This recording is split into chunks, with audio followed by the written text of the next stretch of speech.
already know. I'm going to read out who he is. He will talk about on place and memory. It will be a talk about memory and how we visualize places. He studied at AA in London. His career has been divided between practice, criticism, and teaching, with an increasing emphasis on architectural history and theory. After teaching at Cambridge and South Bank University in London, he became Professor of Architecture at the University of Sheffield in 1994. His monograph on Hans Scharoun of 1978 was followed by others on Hugo Haring, Gunnar Aplund, Gunther Barnisch, and Peter Hubner. He has also published 2 volumes of modern architectural thought through case studies and written much for architectural review. He's a very well-known critic in architectural circles. So thank you very much, and Peter Van Jones. Thank you.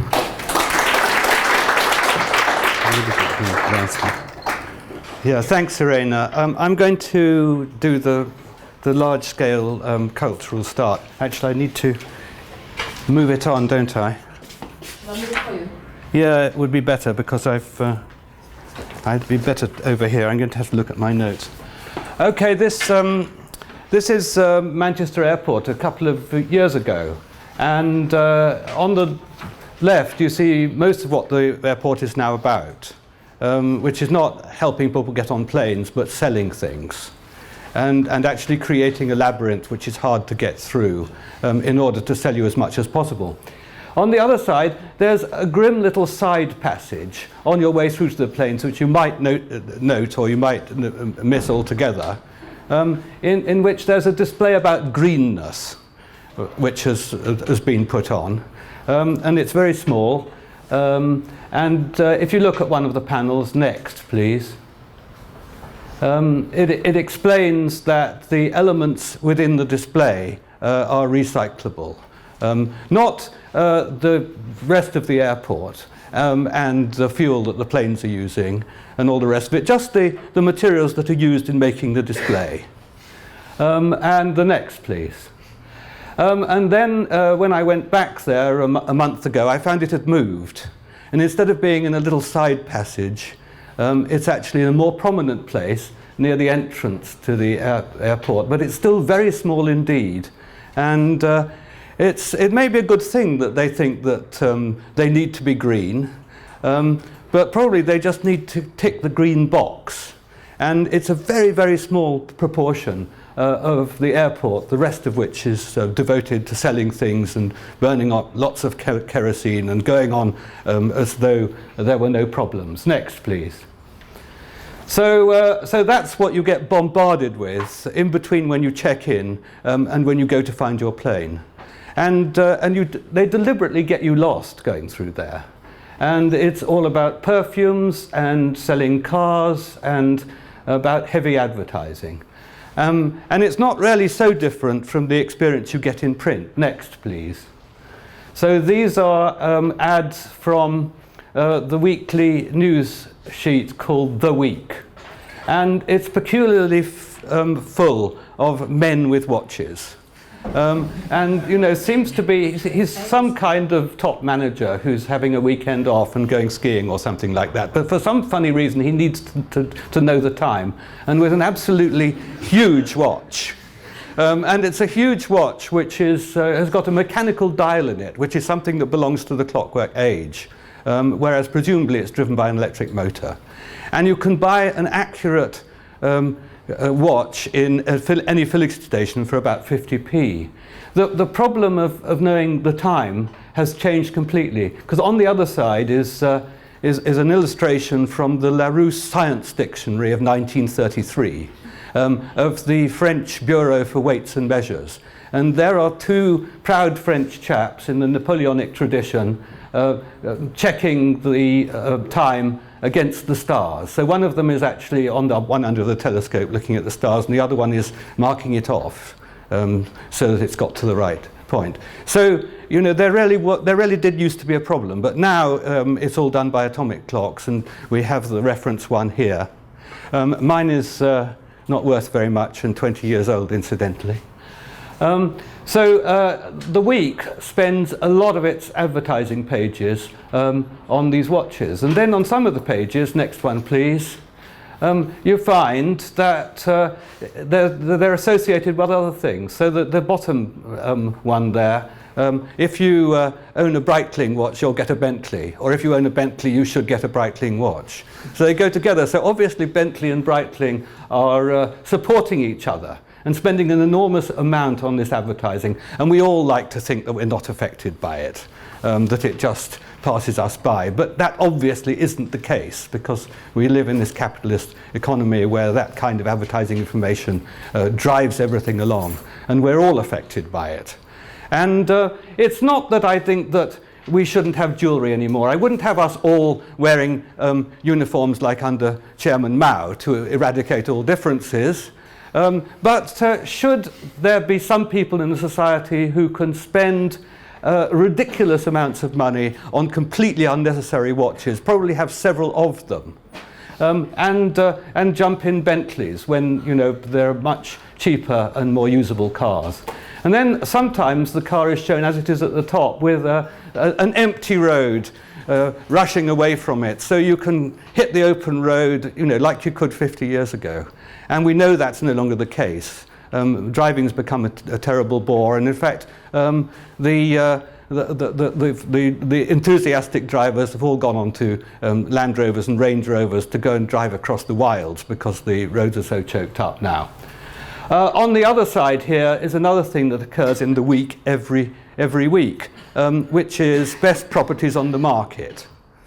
So this is another form of advertising. I don't know that the estate agents necessarily pay them for this. Maybe the readers enjoy looking at these. But clearly the people who are reading this news magazine weekly because they haven't got time to have a daily paper because they're so busy doing their top management, they like to live in these sort of houses. And there's, of course, a great contrast between the houses there, which are like the ones you see in Midsummer Murders, you know, and in Agatha Christie. They haven't changed. They've been like that for the last 100 years. So the good old English countryside with its nice village houses is still there. That's the message that comes across. Next, please. Well, it's been going on for some time, and I thought this was a particularly striking example, which I picked up in the 80s, and has been in my slide collection ever since. Margaret Thatcher, when she was looking towards retirement, this was while she was still in power, wanted to buy a suitable house. So she bought a house at Dulwich Gate. And Dulwich Gate is a gated development, which is very clearly shown in the brochure, which you see at the top there. The actual thing that's built is at the bottom. And the house plans are here on this side. You see it's got absolutely no relationship whatsoever to a real Georgian house, but that's what it's mocked up to be like. And in the plan here at the top, you can see that they're called the Rugby, the Winchester, and so on, after the so-called English public schools. Neither Margaret nor Dennis actually went to one of those. She went to a grammar school and he went to Mill Hill. But maybe moving into this sort of estate, which has the house types named after the public schools, means that you belong to that class of person. Next, please. So, it's hard to decide how much of the current malaise is due to Thatcher, which we like to think at the time, and how much was just due to globalization, which was happening anyway. But there has been a moral change. It's all linked really to an unspoken assumption about the market as a voting system and as a replacement for democracy, and about faith in trickle down. In other words, you pay the top managers enough and it'll trickle down to the people underneath somehow, and everybody will benefit. So the assumption behind this is chacun pour soi, everyone for himself. There's no idea of altruism, that's old-fashioned, to be thrown out. You're not supposed to have reserves. If you have stock in your shop, that's a waste of time and space. So you're supposed to live up to the moment. And there are no other values. But do we really have a free market? When we had Lucien Kroll to lecture here, he said, free market, it would be nice to try it sometime. It's naturally easier to rig the market. than to obey it, to overstimulate competition, and to believe in a Darwinian moral justification of the fittest surviving, to create a climate of anxiety and coercion, to make it seem inevitable, to say, this is the real world. Next, please. The economic upset in 2008 brought a denial rather than an enhancement of concern for longer-term problems. Saving became impossible. The tax on air fuel became impossible. Tony Blair was asked about it and said, can you be serious? You know, because he would lose the next election if he put tax on air fuel. The rule was spend, spend, spend. And we got more and more of what I call the what you can get away with society. From dole frauds to bankers. There was no more talk of altruism, of duties to neighbours and others, of the Good Samaritan, of turning the other cheek, or of the wise guru and the great Buddha to point out that it's not just a Christian tradition. Selfishness and greed were declared okay, and usury has become a way of life. That was a very evil thing in medieval times. Just take advantage of those fools who can't watch out for themselves.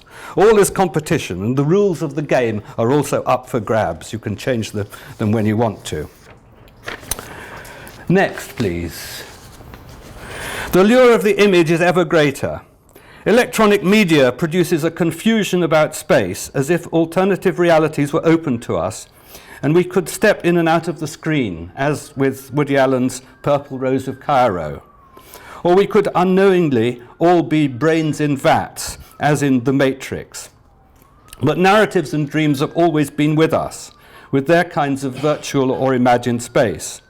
And the telephone, long ago, brought a spatial short circuit, though earlier still there was the postal service. Technological change has upset a lot of social institutions.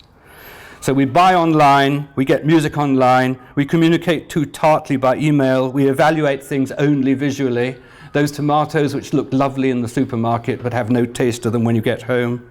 We rely on distance learning, and many old structures are overturned because relationships are changed. But we don't, and we won't, step through the screen. Because we're embodied, we have to eat and drink, to sleep, to make love, to die. The brain in a vat doesn't work. Alvin Noe, in his book, thinks that the relationship with the environment is consciousness. And so he not only ascribes consciousness to cats and dogs, which I think I would, because they evidently have memories, but even to bacteria, because bacteria are interacting with their environment. That's their whole raison d'etre. But I think all this is also greatly to do with the passage of time. Next, please. We take for granted the passage of time. We are stuck in the present moment, but we feel that we have possession of the past. It all depends on memory, which we constantly rework, and is no permanent or accurate record. Bartlett showed how selective and constructed it is. So I've got here one of the illustrations from Bartlett's book, which was these diagrams were showing how people recalled seeing figures. They had to remember them and then redraw them. And he shows fairly convincingly that it depends on how you categorize the figure. And the categorization of the figure results in selection, and it results in leaving things out and adding things in the process of the memory, so reconstructing it. And memories are also geared to anticipation. Next, please. So this is, I think, a very good, tight quote from Lowenthal. The prime function of memory is not to preserve the past, but to adapt it so as to enrich and manipulate the present. Far from simply holding on to previous experiences, memory helps us to understand them. Memories are not ready-made reflections of the past, but eclectic, selective reconstructions based on subsequent actions and perceptions, and on ever-changing codes by which we delineate, symbolize, and clarify the world around us. So it's constantly changing. We're constantly recreating it. And memory is not just a personal thing, next one please, but it's also shared. And this for me is the most fascinating page of Bartlett's book, because what he did, he had Cambridge University students around about 1920, and they would have to look at a drawing, and then they'd have to go away and have a cup of coffee, and then they'd come back and draw what they thought the drawing had been. So he could check what was in and what was out and how it was reinterpreted. But then he had the idea of turning this into a serial experiment, where the second student looked at the drawing that the first student had done, and the third student looked at the drawing that the second student had done, and so on through the chain. And this one starts with a rather unfamiliar figure, which is supposed to be a representation of the letter M in an Egyptian hieroglyph, apparently. But it ends up with a pussycat. And it becomes a pussycat about halfway through. But the thing that he observed, which was interesting, was that once it had become a pussycat, everybody was happy with it as a pussycat. And the tail swung from side to side. It got bows round its neck. It varied in different ways. It got shaded in to make it look more furry and so on.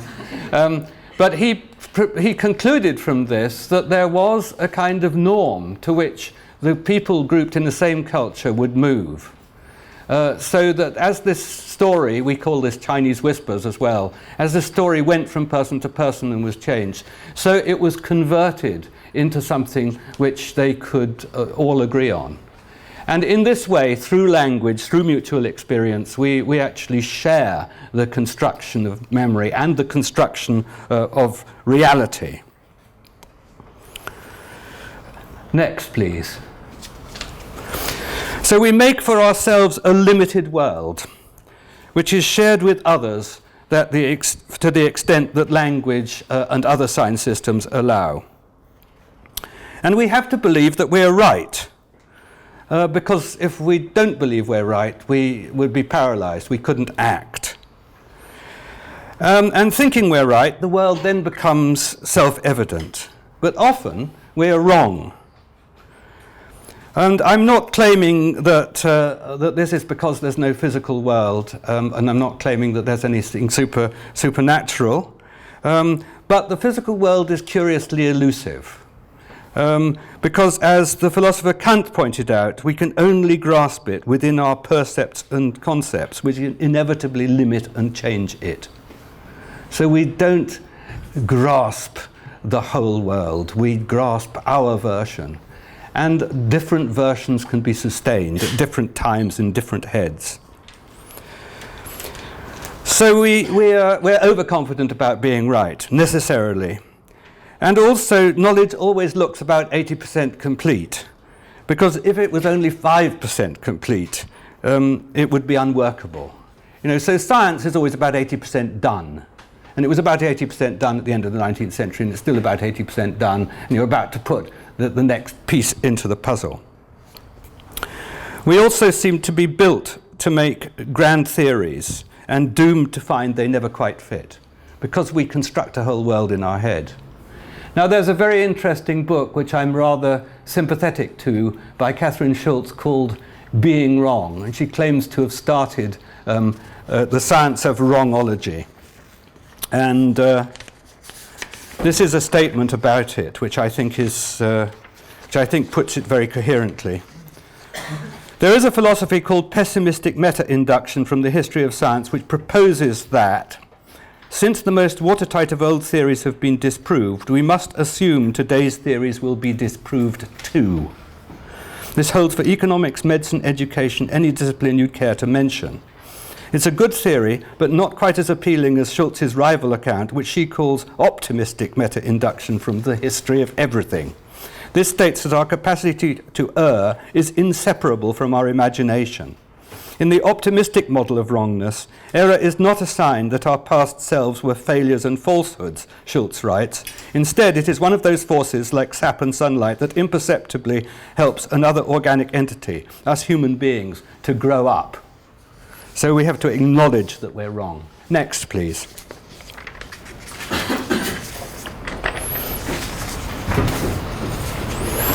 So we live in a personally and socially constructed reality. And we have done for a very long time. 500,000 years. That's the time that we've had a brain of approximately the size we've got. And I'm presuming that the brain got that big for communication and cooperation. And therefore, human beings have been quite sophisticated going back that far. We know that language is at least 100,000 years because you can take a child from any culture and put it in any other culture and it will pick up the language. So we must have had the apparatus for acquiring language before we split up and went out of Africa. Most of the time in this 500,000 years, we've got on quite well with the planet and our fellow creatures, living lightly on the earth. I just put in the Aborigines in the 1890s book by Spencer and Gillen as an example. Only recently have we treated it with such disdain and taken over the role of God. If we are to have a future, perhaps we need to look more seriously at our earlier states of existence and respect our ancestors more, to be less inclined to dismiss their ideas as superstition, be less confident about our own grip on what we call reality, or our own rightness, as Schultz would have it. Next. We need recognizable places and physical objects for our being in the world. We must know where we are and in which direction we are going. In understanding space, the starting point is the body as geometer. That I stand in this room, before me is front, behind me is back, left and right, up and down. That's the starting point. And then we have to engage with the cosmos. In other words, my orientation has to engage with the orientation of the world. That if I stand that way, it's south and north behind me. So two geometrical systems which are interacting with each other. Out from the body and back from the world. We have to find our food and water and build systems of knowledge with which to interact with the world. The myth of the dream time for the Aborigines was one of these.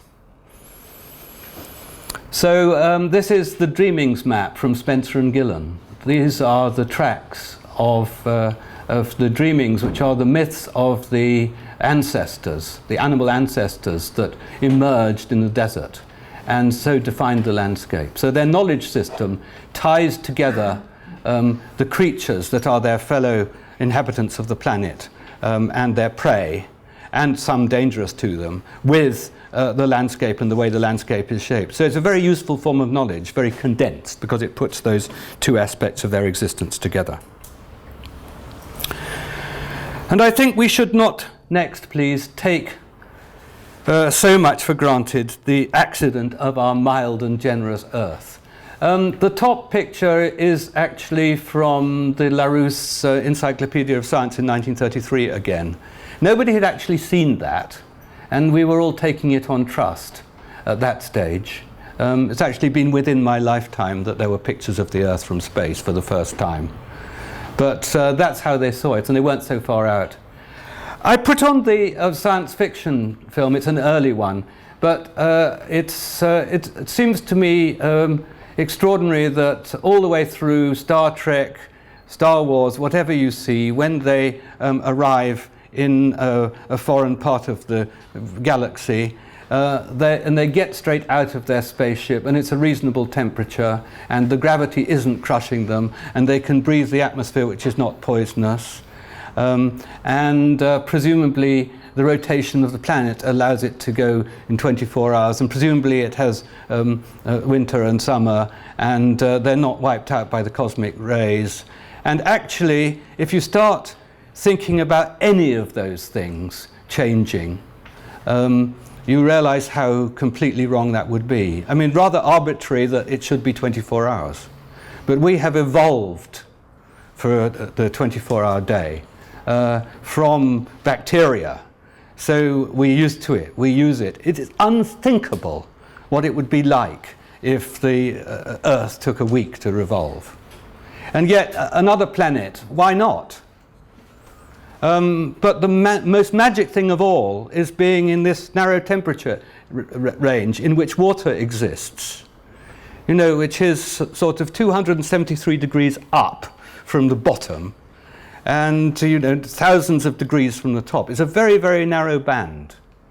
So looked at in terms of what's out there and the possibilities that we see at night, it's an extraordinarily friendly place, our planet. Next, please.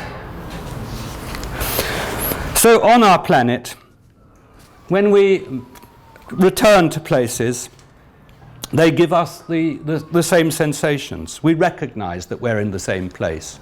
And not from what we see only, but from what we feel with our feet, from the movements of our body, from what we smell.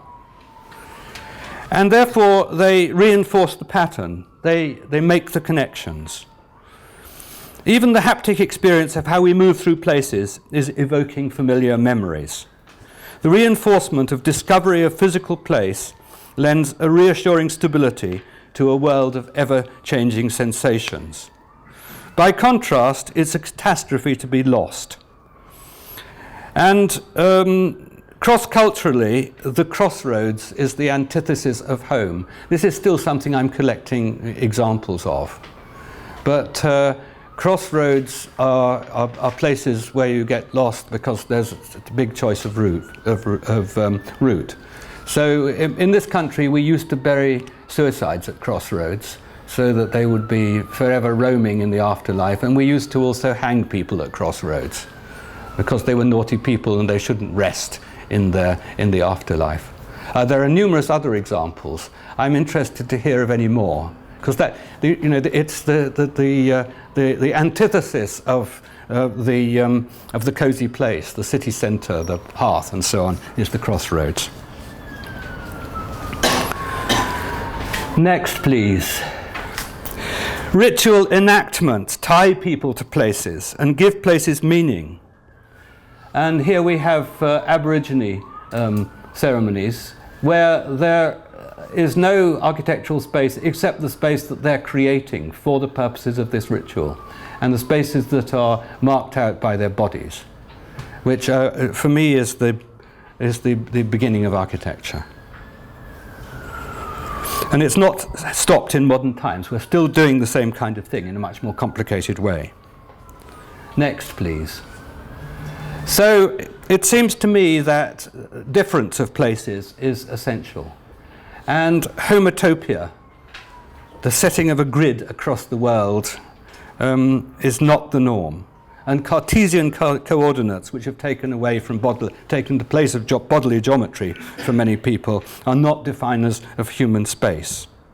We need heterotopia, differentiated place, which might be specific waterholes, clearings in the wood, or dwellings which we come to associate with particular purposes or social groups. If we no longer have an enchanted landscape, we certainly still have many thresholds and considerable sensitivity about what constitutes transgression. And just think of that word, transgression, which is going across a threshold. That's a metaphor. And all our metaphors are developed from physical experiences in that way. A whole book about it, Metaphors We Live By Lakoff and Johnson. But that's an argument I haven't got time for. So these images are from Super Studio's proposals from the late 60s. And the idea was that there would be a new kind of freedom if we had the supersurface, which was going to roll out across the planet and was just a grid, and you could take up one of the panels and find a PowerPoint. So you could actually be a nomad on this surface, which always seemed to me a rather hellish idea. But was, I think, intended as an idea of liberation at that moment in history. Next, please. So the problem of homotopia came through very strongly in the international style, which tended towards sameness. It ignored place and climate. It looked at the weather as a problem to be solved, or something to escape, to overcome, or to eliminate. This nasty planet that we live in, which hurls weather at us, rather than the friendly planet which gives us this narrow temperature range, which I was talking about before. These are pages from Rolf Keller's book, Building as Pollution, from 1973. So at the top you've got this tower block with somebody saying, I'm so alone, and at the bottom you've got the same building for all these different purposes. Being ill, learning, working and dwelling, and a comparison with factory farming, which I don't have to underline. And this same kind of homotopia, next please, has tried to define universal standards. Always 22 degrees of temperature, always 300 lux on the worktop, always a certain rise and going of the stair, always the same sill height, and so on. The assumption was that a static was to make a static comfortable environment, that if you achieved these levels, it would be comfortable. Yet comfort is not a static state, it's a relative state. In the past, so much has depended on where we find ourselves on the threshold between inside and out, and how we adjust ourselves to that relationship of inside and out. If you take on the air-conditioned nightmare of the international style and you live entirely indoors at 22 degrees, you never find out what's going on outside. Next, please. So the international style has tended to suppress regional differences, while without initially intending to, eroding the entire background of physical adaptation to different parts of the earth. The tendency towards standardized buildings has also meant neglecting the specificity of the site in a hurry to get it built with the minimum of fuss. And this is Chinese architecture, but I think these are woodcut illustrations from a Chinese novel, but nearly all the illustrations in the book are actually taken from bird's eye view, looking into a courtyard, and very often on this interface between inside and out, where somebody is greeting somebody else as they approach at the top.